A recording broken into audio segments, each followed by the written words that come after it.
Praise lord. ప్రభువైన యేసుక్రీస్తు యొక్క గొప్ప ఘనమైన నామములో వీక్షించుచున్నటువంటి ప్రతి ఒక్కరికి ప్రభువైన యేసుక్రీస్తు నామములో శుభాభివందనములు తెలియజేసుకుంటున్నాను. ఈ దినం దేవుడు మనకిచ్చిన నూతనమైనటువంటి వాగ్దానం, అది 40వ కీర్తన 1వ వాక్యం.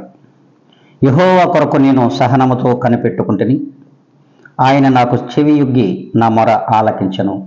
దేవుడు ఈ దినమున మనందరితో మాట్లాడుచున్నాడు. మనం దేవుని కొరకు సహనముతో కనిపెట్టుకుని ఉండాలి. ఆ సహనము మన పక్షముగా మరి ఉండిన ఎడల, ఆ సహనము చేత మనము ఈ లోకంలో జీవించిన ఎడల మరి దేవుణ్ణి ఖచ్చితంగా మనం చూడగలం.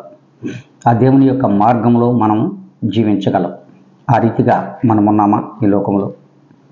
ఏ సహనంతో మనం ఈ లోకంలో కనిపెట్టుకుంటున్నాం?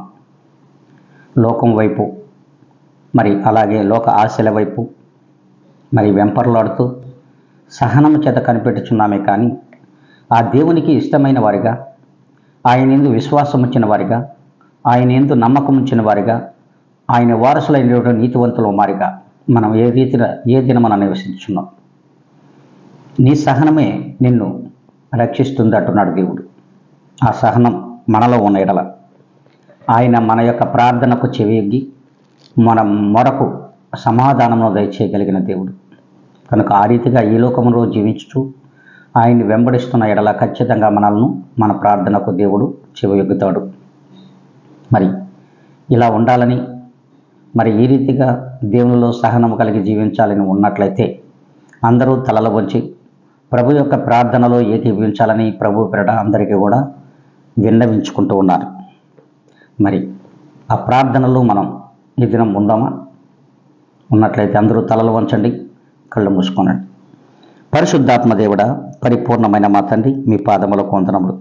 ప్రభా, ఈ దినమున మీరు మాకిచ్చిన ఈ వాగ్దానము చేత మమ్మల్ని నడిపించి, నాయనా మీ కృప వెంబడి కృపను నీ పిరిబిడ్డలమైన మా అందరిపైన దయచేయమని, ఆ రీతిగా మీ సన్నిధిని మాకు తోడుగా ఉంచమని బ్రతిమలాడుకుంటూ, ప్రభువైన యేసుక్రీస్తు యొక్క గొప్ప ఘనమైన నామములో వీక్షించుచున్న ప్రతి ఒక్కరిని కూడా మీ చేతులకు అప్పగించుకుంటున్నాను. నన్ను నేనుగా మిక్కిలిగా తగ్గించుకొని మీ పాదాల దగ్గర ఒక ధూళిని అడిగి వేడుకొని ప్రార్థించుతున్నాను మా ప్రియ గొప్ప పరలోకపు తండ్రి.